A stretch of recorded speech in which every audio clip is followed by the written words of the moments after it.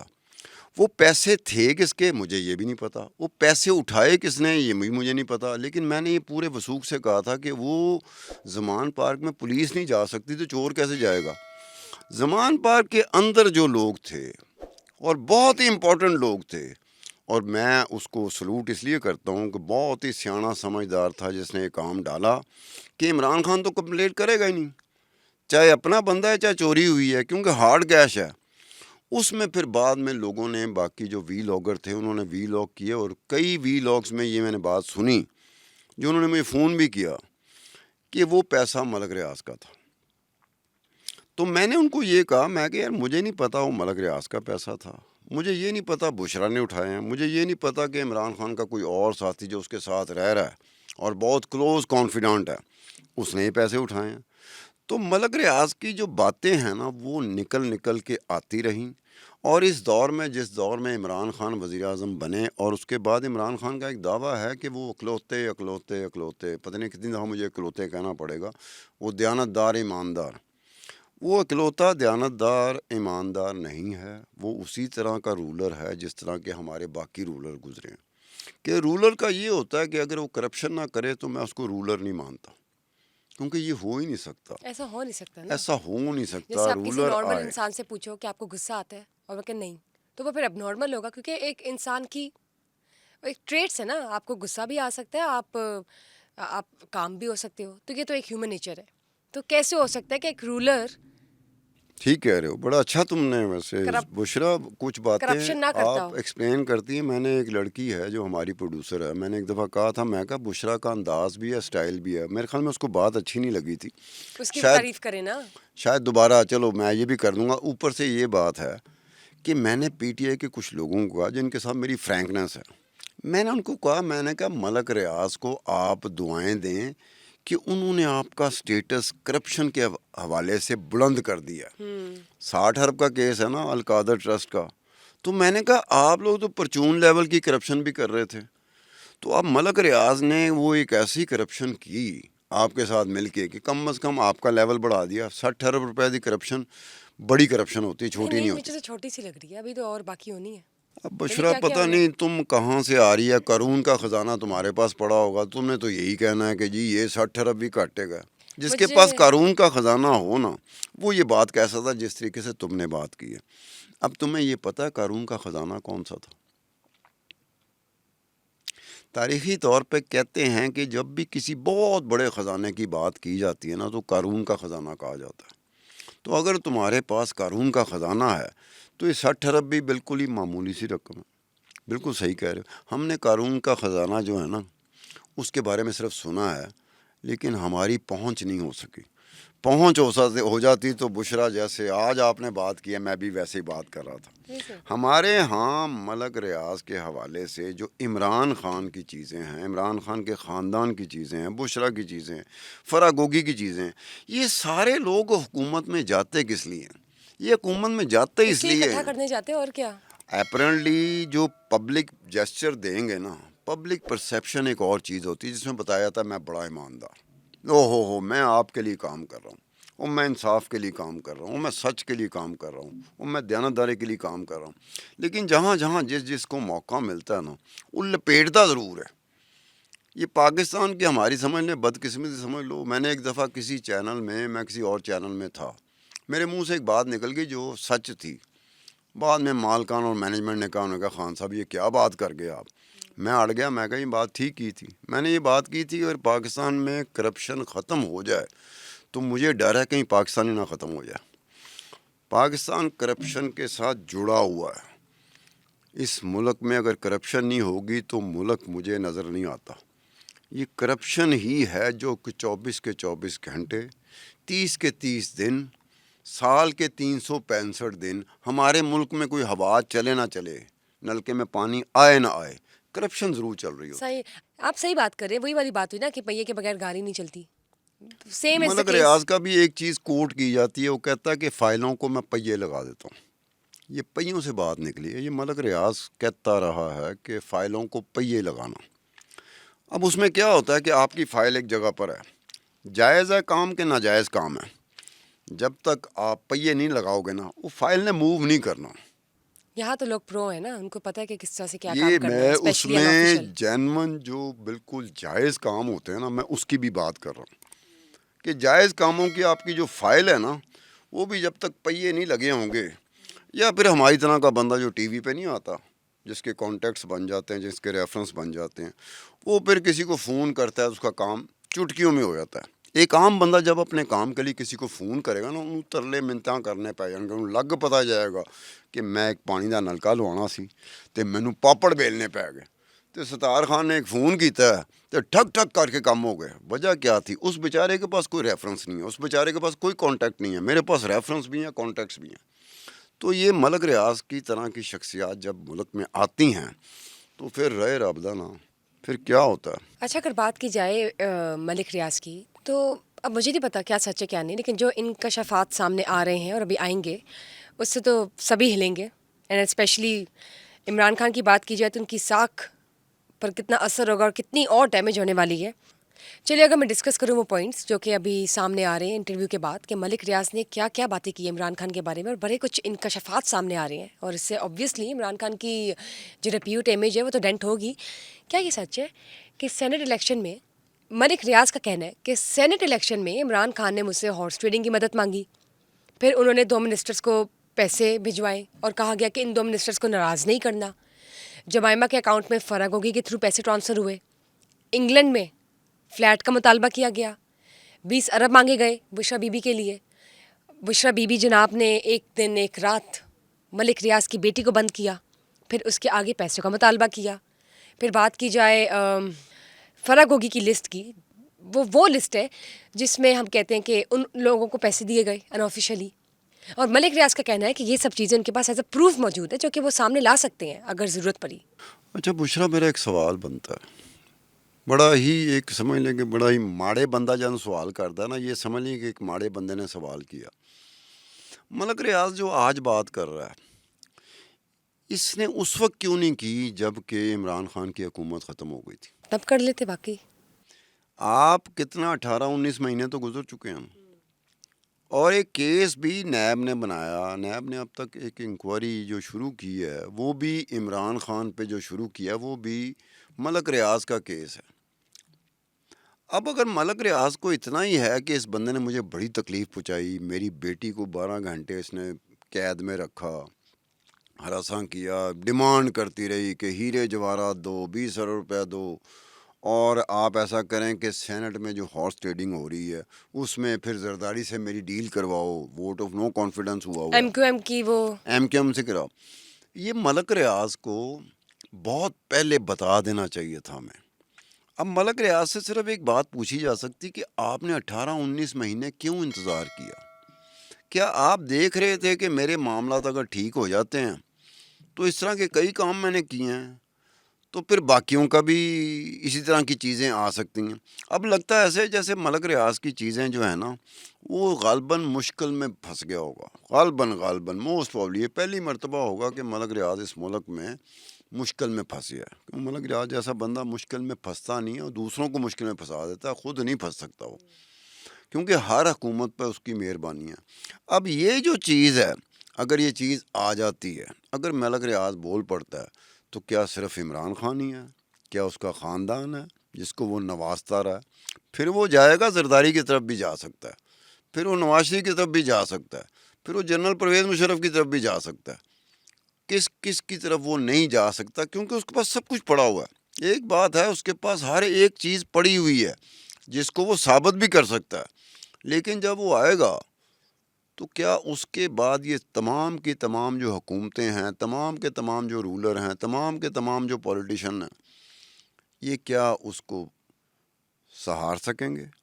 اور کیا پھر اس کے بعد ملک ریاض پاکستان میں رہ سکے گا کہ نہیں رہ سکے گا؟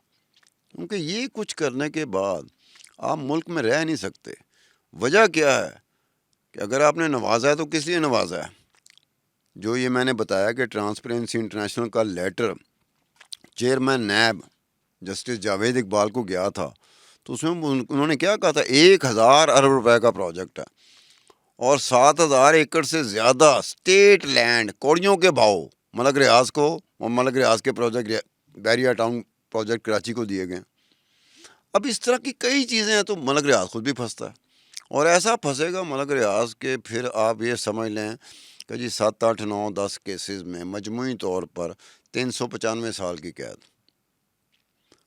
کرپشن کے کیسز میں یہ ہوتا ہے کہ جب آپ اوپر جا کے اس لیول میں کہ آپ ہر ایک کے ساتھ آپ کا ہے, آپ کی کنیمنس ہر ایک حکومت کے ساتھ ہے, اس میں عمران خان بھی آتا ہے. وہ الگ بات ہے کہ عمران خان آ کے اپنے آپ کو پروجیکٹ کرے گا دیانتدار ایماندار. عمران خان دیانتدار ایماندار نہیں ہے, اس کی کچھ کرپشن کی چیزیں ہیں جو آنے والے وقتوں میں شاید یہاں پہ بیٹھ کے میں کروں, اور وہ اربوں کی ہے. اور اس میں بھی میں عمران کے ساتھ ساتھ آج کے دور کی یا پچھلے دور کی پی ڈی ایم کی حکومت یا آج کے دور کی نیب یا پچھلے دور کی نیب یا ایف آئی اے اب کی یا پچھلے دور کی یا اسٹیبلشمنٹ یا فوج, سب سے میرا سوال ہوگا کہ اگر یہ ڈاکومنٹس میرے پاس ہیں تو میں کیا یہ سمجھ لوں کہ آپ لوگوں کے پاس نہیں تھے؟ کہ عمران خان اس لیول پہ جا کے کرپشن کی عمران خان نے, اور وہ سارے کے سارے ڈاکومنٹ بھی کسی پاکستانی ادارے کے نہیں ہیں. وہ سارے کے سارے ڈاکومنٹس کسی پاکستانی تحقیقاتی ادارے کے نہیں ہیں. وہ سارے کے سارے ڈاکومنٹس کسی پاکستانی حکومت کے نہیں ہیں جو عمران خان کی مخالف حکومت ہو.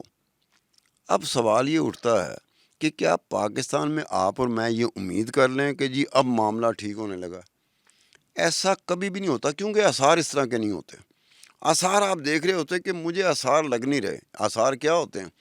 بارش ہو تو بشرا خان تم محکمہ موسمیات نہیں ہو, میں بھی نہیں ہوں, لیکن ہمیں پتہ چل جاتا بارش ہوئے گی. بھائی آثار ہوتے ہیں نا. یہ پاکستان میں کرپشن اب نہیں ہوگی, مجھے دور دور تک کوئی آثار نظر نہیں آتے.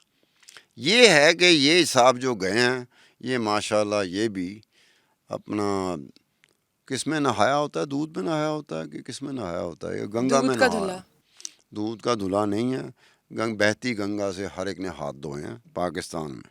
اب یہ نہیں ہو سکتا کہ آپ ان میں سے کسی ایک کو ایماندار بنا دو, دیانتدار بنا دو, یہ پاسبل ہی نہیں ہے پاکستان. تو یہ چیز ہے کہ اب نہیں, آپ صحیح کہہ رہے ہیں ستار صاحب. جب پولیٹیکل فیلڈ پہ کوئی آ رہا ہے تو ایسا ہو ہی نہیں سکتا کہ اس کو کرپشن نہ کرنی پڑے یا وہ کرپشن نہ کرے. پھر وہ جس سرکل میں ہے, جو پارٹیز ارد گرد کی ہے, جو ایک سینیریو قائم ہوتا ہے, اور پھر پاکستان کے حالات کو دیکھ لیں آپ. پھر یہ فی الحال جو اتنا ہاٹ ٹاپک چل رہا ہے, انٹرویوز پہ انٹرویوز آ رہے ہیں, پھر جب بات آ جائے کہ ہاں پروف بھی ہے, ڈاکیومنٹیشن بھی ہے, تو پھر تو آپ کچھ نہیں کہہ سکتے نا. اور ہم تو بات کریں گے ایویلویشن پہ, فیکٹس اینڈ فگر پہ. اور بالکل ٹھیک بات کی آپ نے. ابھی تو دیکھتے ہیں انٹرویو جب سامنے آتا ہے تب کیا کیا انکشافات سامنے آتے ہیں اور کیا کیا باتیں ہوتی ہیں. ویل ہمیں دیجیے اجازت. Thank you for being with us today. ابھی تو انٹرویو جب آئے گا تو پتہ چلے گا کہ ملک ریاض صاحب نے کیا کیا باتیں کی اور کیا کیا اندر کی خبریں بتائی ہیں, کیا کیا انکشافات ہوئے ہیں. Obviously everyone is looking forward to it. Likewise, just stay tuned. We'll get back again with a few more interesting details, of course. Till then, do not forget to share, like and subscribe our summer podcast. Bushra Khan's leaving. Bye bye.